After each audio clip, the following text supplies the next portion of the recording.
بسم اللہ الرحمن الرحیم۔ شروع اللہ پاک کے بابرکت نام سے جو بڑا مہربان اور نہایت رحم کرنے والا ہے۔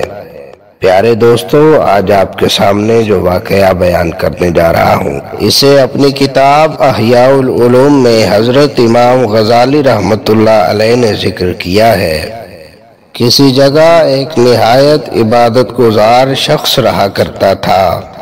ایک روز جب اس عابد کو پتہ چلا کہ بعض لوگ فلاں درخت کی عبادت کر رہے ہیں، تو وہ عابد غصہ میں آ گئے کہ معبود صرف اور صرف اللہ تعالی ہی ہے اور صرف اللہ تعالی ہی عبادت کے لائق ہے۔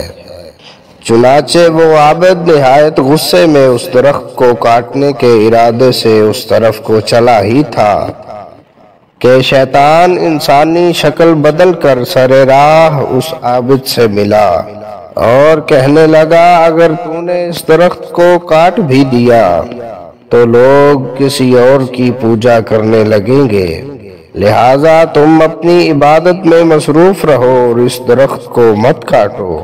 شیطان کی اس بات پر وہ عابد جو صرف اللہ رب العزت کی عبادت میں مشغول رہتا تھا، اس نے کہا، میں اسے ضرور کاٹوں گا۔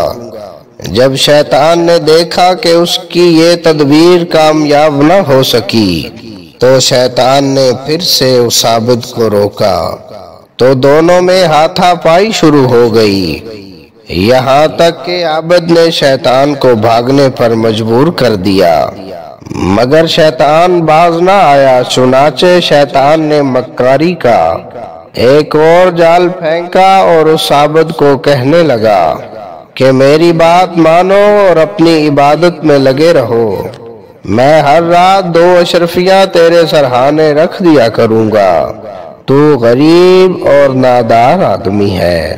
اگر اللہ تعالیٰ کو منظور ہوتا تو وہ کسی اپنے رسول کو بھیجتا جو اس درخت کو کاٹ دیتا۔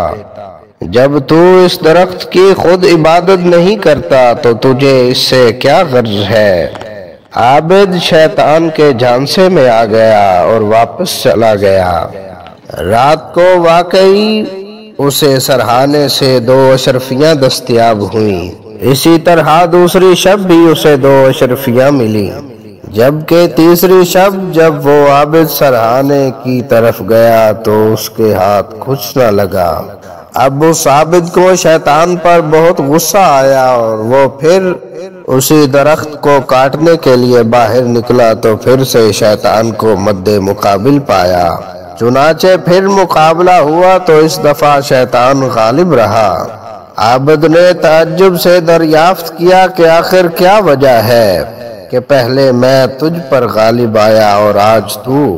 عابد کی یہ بات سن کر شیطان بولا، اس دن تو اللہ تعالیٰ کے لیے مجھ پر غضبناک ہوا تھا اور مجھ پر غالب آ گیا تھا، مگر آج تو محض 2 اشرفیوں کے لیے گھر سے نکلا، تیری نیت صاف نہیں تھی۔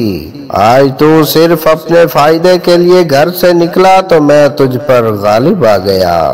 پتہ چلا کہ نیت خالص شیطان پر غلبہ دیتی ہے اور بدنیتی کے باعث شیطان غالب آ جاتا ہے۔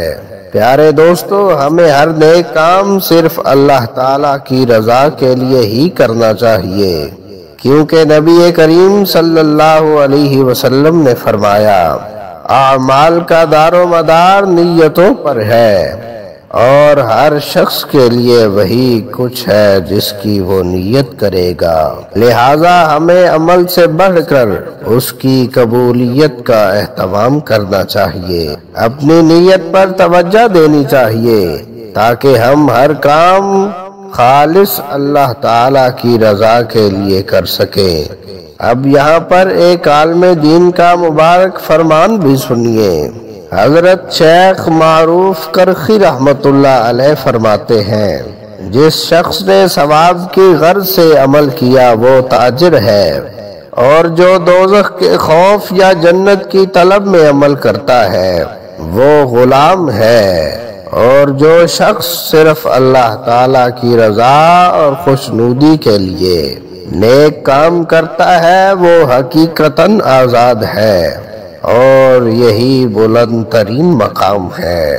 اللہ تعالیٰ نے ارشاد فرمایا، جو شخص اپنے رب سے ملاقات کی امید رکھتا ہے تو اسے اچھے عمل کرنے چاہیے، نیز وہ اللہ تعالیٰ کی عبادت میں کسی کو شریک نہ کرے۔ اسی کے ساتھ مجھے دیجیے اجازت۔ اللہ تعالیٰ سے دعا ہے کہ اللہ تعالیٰ ہم سب سے راضی ہو جائے، آمین یا رب العالمین۔